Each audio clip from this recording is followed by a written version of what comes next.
부동산 학개론은 개념 정리가 아주 중요합니다. 용어의 개념 정리에서부터 여러분들이 이해하기 쉽도록 암기보다는 이해 위주의 수업을 진행하도록 하겠습니다. 부동산 전공자와 비전공자 구분 없이 도표와 그래프를 통해서 충분히 이해하실 때까지 꼼꼼하게 상세하게 설명을 드리도록 하겠습니다.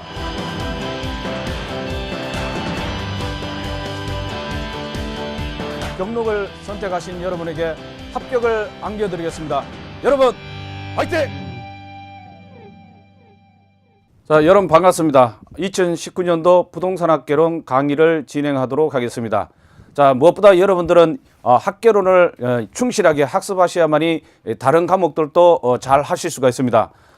부동산 학개론은 기본적으로 부동산 기본 용어부터 시작해서 부동산 공법이나 아니면 부동산 공시와 관련된 내용 그리고 중개와 관련된 내용들을 두루 계략적으로 모아낸 학문이다 이렇게 보시면 됩니다. 그렇기 때문에 여러분들이 이 과목을 잘 하셔야만이 다른 과목에서도 이해나 아니면 점수를 획득하는 데 상당한 도움이 된다고 생각하시면 되겠습니다. 그리고 기본적인 용어에 대해서는 명확한 정의를 내리실 수가 있어야 됩니다. 그리고 경력에서 제공하는 이 커리큘럼, 즉 강의 이 강좌의 순서대로 여러분들이 마스터를 하시게 되면 반드시 고득점과 더불어 합격의 지름길이다 이렇게 생각하시고 충실하게 강의를 따라오시고 또 반복 학습을 해주시면 되겠습니다. 자, 그러면 본 강의를 진행하도록 하겠습니다. 부동산 학이라는 것은 여기에 나와 있는 대로 부동산 활동의 능률화의 원리 및 그 응용 기술을 갖다가 개척하는 종합응용 과학 또는 종합응용 사회과학이다 이렇게 부릅니다. 그래서 여러분이 이 부분은 시험에 나오면 부동산학의 서술 부분에서 시험에 나오면 이 부분이 반드시 나오게 됩니다.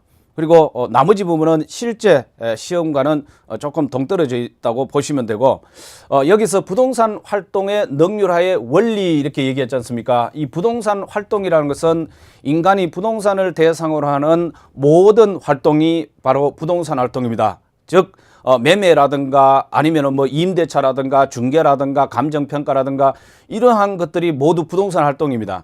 이걸 갖다가 주어진 시간 내에 좀 더 능률적으로 처리할 수 있는 기본 이론이죠. 기본적인 이론과 또 이 만들어진 이론을 바탕으로 해서 실제 실무에 적용할 수 있는 이 기술을 갖다가 개척하는 종합응용 사회과학이 바로 부동산학이다 이렇게 보시면 되고, 여기에서 이 종합이라는 개념은 부동산학이라는 것은 본래 단일 과목이 만들어지기 전에는 이 부동산과 관련된 파트, 즉 법학에서 부동산과 관련된 파트라든가 아니면은 경제학에서 부동산과 관련된 파트, 그리고 건축학이라든가 공학이라든가 이런 부분에서 부동산과 관련된 파트, 이런 부분들이 실제 총망라된 것이다 이렇게 보시면 됩니다.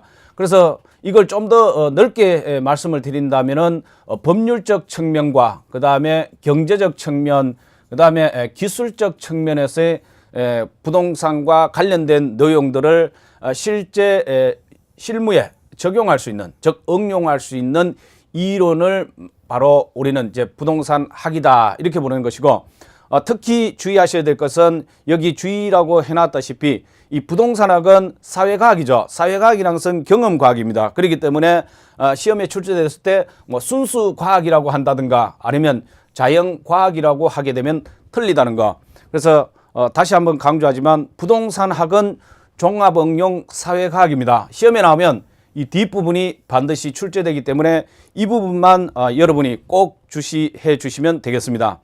자, 구체적으로 들어가서 부동산학의 성격이라는 것은 먼저 종합과학입니다. 조금 전에 말씀드린 대로 부동산과 관련된 학문의 지원을 받습니다. 즉 부동산학이라는 종합응용 사회과학이 만들어지기 위해서는 법률적 측면, 경제적 측면, 기술적 측면에 관련된 여러 학문들의 지원을 받는다는 측면에서 종합과학이라는 의미를 두고 있습니다. 그래서 여기 앞에서도 보셨다시피 반드시 단일 과목이 아닌 종합입니다. 종합적인 내용들을 담고 있다 이렇게 보시면 되고, 그 다음에 실제 실무에 적용하는 사회과학이기 때문에 응용사회과학이라 합니다. 가장 실무에 적용할 수 있다는 개념은 뭐냐면 실제 부동산 문제가 우리 인간관계에 있어서 부동산 문제는 많이 일어납니다. 그죠? 땅값이 터무니없이 높아지는 현상이라든가 부동산 투기 문제라든가 이런 여러 가지 문제들을 발생하게 되는데 이런 문제들을 갖다가 해결할 수 있는 즉 실무에 적용할 수 있는 응용 사회과학이고 또 실천과학이다 이렇게 보시면 되겠습니다. 자, 다음은 이제 경험과학입니다. 실제 이 현실의 부동산 활동을 대상으로 한다. 즉 사회과학은 실제 경험과학의 성격을 가지고 있습니다. 그죠? 그래서 사회생활을 하면서 부동산 활동을 하는 과정에서 여러 가지 경험적인 상황들을 갖다가 대상으로 하기 때문에 부동산학은 경험과학이다 이렇게 보시면 되겠습니다. 또 부동산학은 규범과학입니다. 이것은 부동산 이론과 실무 지식 자체가 부동산 활동 과정에 있어서 그 기준을 제시해 주기 때문에 규범과학의 성격을 가지고 있다 이렇게 보시면 되겠습니다. 자, 그래서 여러분이 학습하실 때는 먼저 가장 중요한 것은 1번에 있는 이 내용 부동산 활동의 능률화의 원리 및 그 응용 기술을 개척하는 종합응용 사회과학이라는 것을 반드시 기억하셔야 되고 이 부동산학의 성격에 갔을 때는 제목 중심으로 해서 파악을 하시면 됩니다. 부동산학은 종합과학이다. 그리고 응용 사회과학이다. 그 다음에 경험과학이다. 규범과학이다. 이렇게 기억하시고 절대 순수과학 또는 자연과학이다. 이렇게 나오면 틀리다는 걸 꼭 기억하시기 바랍니다. 자, 그 다음에 이제 부동산학의 연구 대상은 두 가지입니다. 바로 부동산 활동과 그 다음에 부동산 현상입니다. 부동산 활동이라는 것은 조금 전에도 말씀드렸다시피 인간이 부동산과의 관계에서 행하는 모든 활동입니다. 우리가 모든 활동이라고 했을 때 부동산을 갖다가 사고 팔고 하는 매매 행위라든가 아니면 임대차 행위라든가 아니면 개발 관리 행위라든가 감정평가 활동이라든가 이런 것들이 바로 부동산 활동에 해당된다 이렇게 보시면 되고 또 부동산 현상이라는 것은 부동산으로부터 일어나는 여러 가지의 어떤 규칙성이나 법칙성을 얘기하는 것입니다. 그래서 부동산 학의 연구 대상이 뭐냐 그랬을 때는 반드시 여러분 기억하셔야 될 것은 요 두 가지입니다. 부동산 활동과 부동산 현상이다. 요걸 꼭 기억하시면 되겠습니다. 자, 그리고 부동산 환경에 가면은 이 부동산 현상은 부동산 환경에서 나타나고 있는데 부동산 환경이라는 것은 부동산 활동에 영향을 미치는 부동산 연구 분야 중에 하나입니다. 그래서 이 부동산 환경에는 기초 분야와 그 다음에 부동산 결정 분야, 그 다음에 결정을 하는 데 있어서 지원해 주는 분야 이렇게 셋으로 나눠집니다. 지금까지 시험에서는 여기 두 번째 있는 내용이 시험에 나왔습니다. 즉 부동산 결정 분야에는 부동산 개발, 그 다음에 금융, 투자 이 세 가지 내용이 들어간 요 내용 부분은 꼭 기억하셔야 됩니다. 결정 분야에는 개발, 금융, 투자. 그래서 요 앞에 있는 개자, 그 다음에 금융의 금자, 그 다음에 투자의 투자. 그래서 집에서 키우는 가금류를 갖다가 우리는 주로 뭐라 그럽니까? 이걸 닭이라든가 이런 가금류라 그러고 또 집에서 키우는 강아지도 있죠, 그죠? 그래서 개와 강아지는 개와 닭들은 싸움을 한다, 싸울 투자 이렇게 해서 개금투 이렇게 외우시면 되고 개와 닭이 싸우면 반드시 결정이 나겠죠, 그죠? 그래서 부동산 결정 분야에는 개, 금, 투 이렇게 기억하시면 되고 이런 기초 분야라는 것은 결정을 하는 데 있어서 지원해주는 우리 부동산의 물리적 특성인 부동성이라든가 부증성이라든가 영속성이라든가 아니면 개별성이라든가 인접성 이런 것들을 얘기하는 것이고 또 법률이라든가 아니면 시장에 관한 내용, 세금에 관한 내용, 금융의 개념이라든가 이런 아주 기초적인 그런 파트가 되겠습니다. 그리고 결정 지원 분야는 이 결정을 하는 데 있어서 도움이 될 수 있는 그런 마케팅 활동이라든가 관리, 평가, 컨설팅, 중개 이런 부분야가 결정 지원 분야가 되겠습니다. 그래서 이 파트에서는 이 부분이 부동산 결정 분야가 가장 중요한 것이고 그러면 결정 지원 분야는 뭐냐면 개발하고 금융을 할 것인가 파이낸싱이 해올 것인가 그죠? 또 투자를 할 것인가 말 것인가 이런 부분들은 이 밑에 있는 이 결정 지원 분야를 통해 가지고 결정이 된다 이렇게 생각하시면 학습하시는데 도움이 되실 것입니다. 자, 다음 이제 부동산학의 접근 방법입니다. 부동산 학을 공부하는 데 있어서 연구하는 데 있어서 접근하는 방법에는 분산식 접근 방법과 중점식 접근 방법 그리고 종합식 접근 방법 이렇게 나눌 수가 있겠습니다.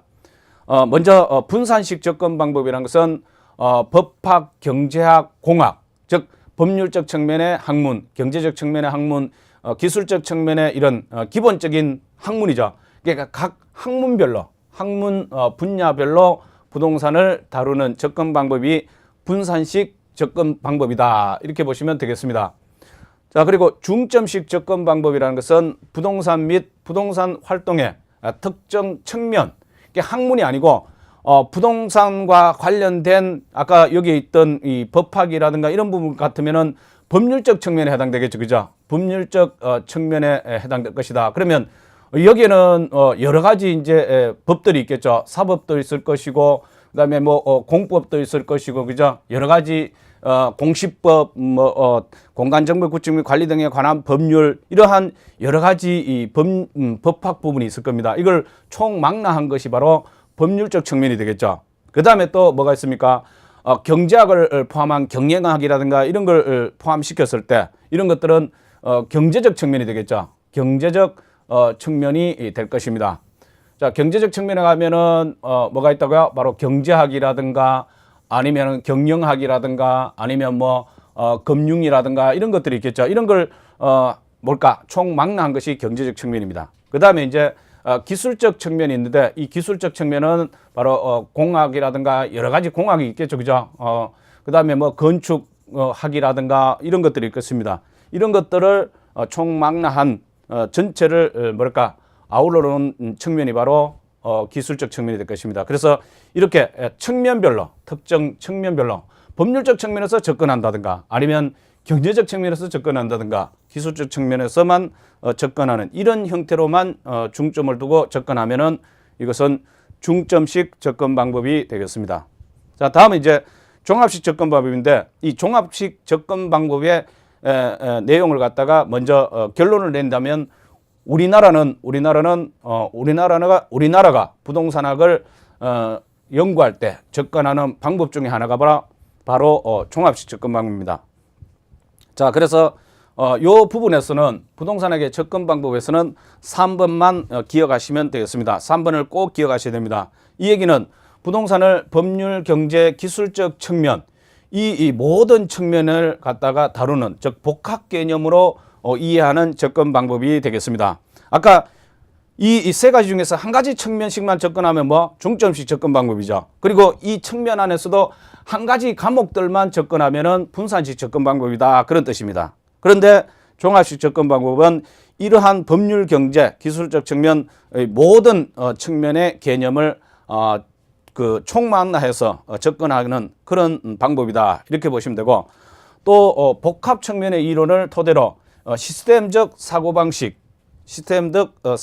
따라서 부동산학을 이론을 갖다가 구축하는 것이다. 과거 시험 나올 때 이 시스템적이라는 단어 이걸 넣어가지고 찾는 내용도 있었는데 우리 이 부동산학의 접근 방법과 관련된 시험 문제가 만약에 나온다면 3번으로 나올 확률이 상당히 높다 이렇게 보시면 되겠습니다.